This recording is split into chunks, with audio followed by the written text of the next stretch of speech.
Be careful following the teacher with no successful students. Be careful following the guru with no big-time proteges. So a lot of these guys is making money off of y'all despondence, man. We're going to talk about it. Look, some of these guys y'all follow, right? And it's not all of them. You know what I'm saying? I'm not even going to say names. This is just a general, you know, trend that I see. Is that a lot of people, and this is even in line with like the pharmaceutical industry and all that. A lot of people, they thrive on you being desperate, right? They thrive on you feeling like there's an answer somewhere. There's a magic pill somewhere, or a magic genie juice, right?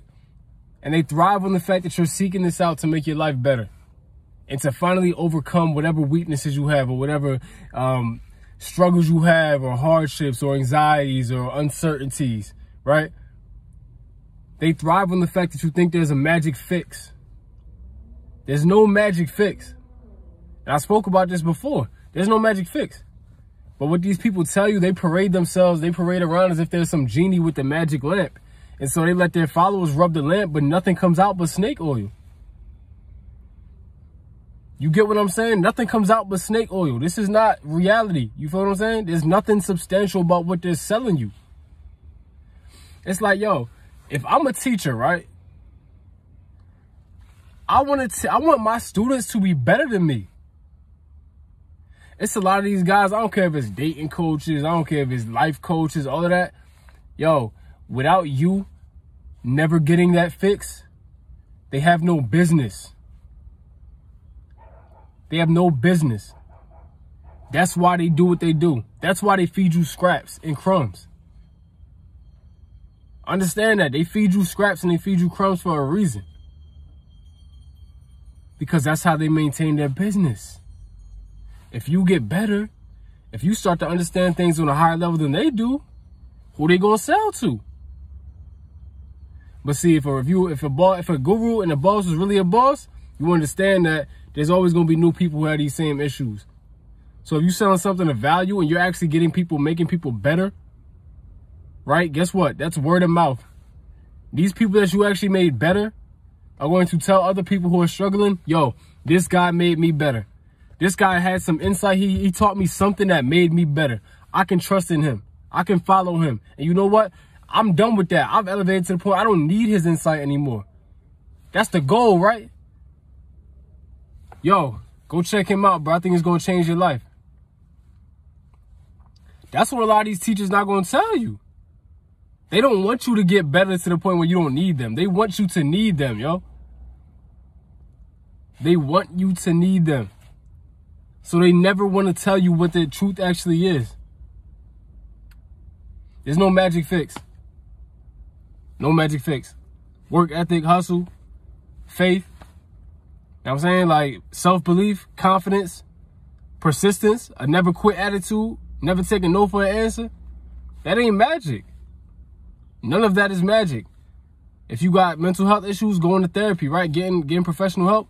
None of this is magic. These are all things that are available to everybody to a certain extent. Before y'all go crazy talking about everybody, I get it, but you know what I'm saying. Some of these guys need you to be miserable, to thrive. Because the more miserable you are, the more times you need to ask questions and look for answers, the more money goes in their pockets and the fatter they get and the more they eat. And they look at you like a sucker. A lot of these people that believe in you, they think you a sucker. Understand that. They think you a sucker. Yo, shout out to Andre Harrell, yo. Rest his soul, right? Andre Harrell saw P. Diddy, right? And P. Diddy's gifts and natural gifts and talents and abilities and potential. And he harnessed that.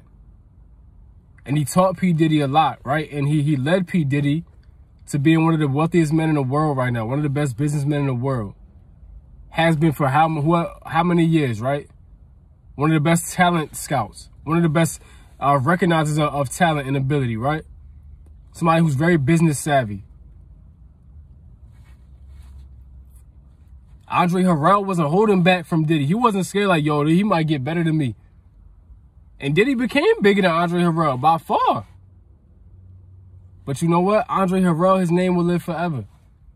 Because his success, if you, and I don't know him, of course, but when I hear people talking about him when he passed, you hear different people in the industry talking about who he was. They say he never changed.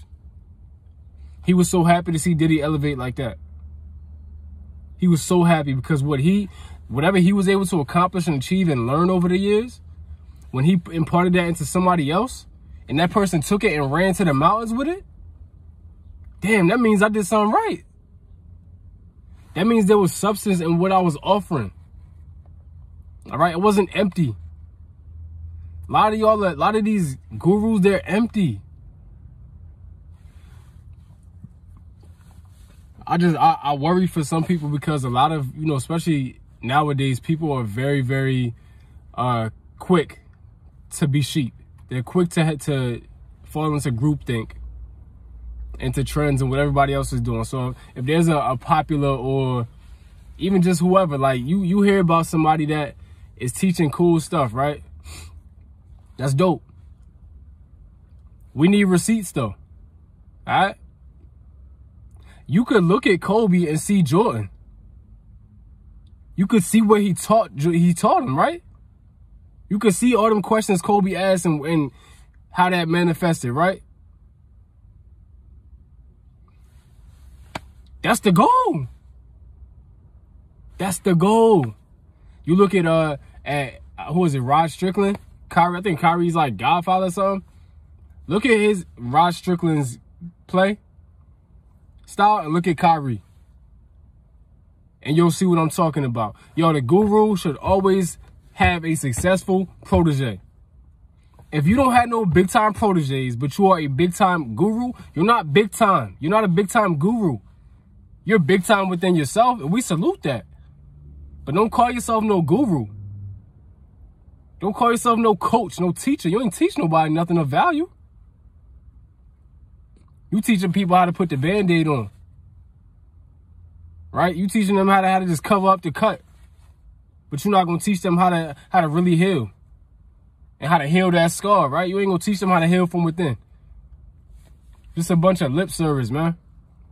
So for y'all, anybody that looks to outside sources for, and I do it too, right? For inspiration, for motivation, understand, yo, before you just spend all your money with these people trying to get a magic fix, trying to pay $5,000 for a conference to hear somebody say you can do it 100 times, just know, a lot of these people, they thrive off of you being desperate, and they don't want you to figure it out. And once you figure out that it's within, you ain't gonna need half of these people anyway.